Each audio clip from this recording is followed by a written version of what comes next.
for healing us, Lord. Thank you for creating us, Lord.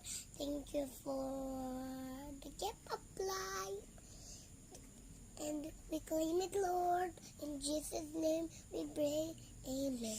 In the name of the Father, in the name of the Father, the Son, the Holy Spirit. Amen. Mommy, are you feeling better? Okay. Please, but I pray for you, Nai.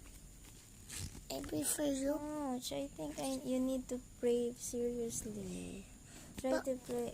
Papa God will heal you now. Dali. Just speak. Dali na. You pray for me seriously. Go. I don't know what to read. I just want to Please. see the picture. Please. But how can I pray for you?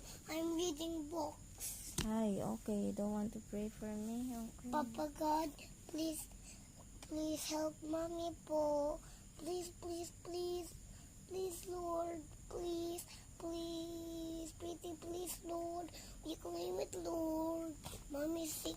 Mommy said the sick na po. She's sick na po. Her throat is aching na po. So you need to help her. Oh. Can you please help my mommy po? My mommy is sick and she cannot read a book, a story, bedtime story for me. Please, Papa God, please, Papa Jesus, please, Holy Spirit, and please, angels, and please heal us, Papa Pio. In Jesus' name we pray. Amen.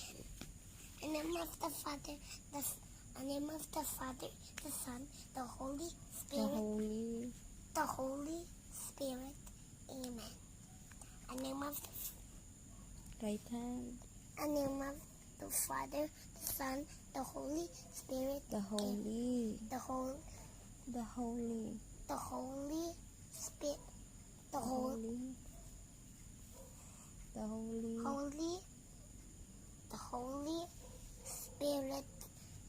The Holy Spirit. Amen. And are you feeling better? I pray for you a long time. Can you please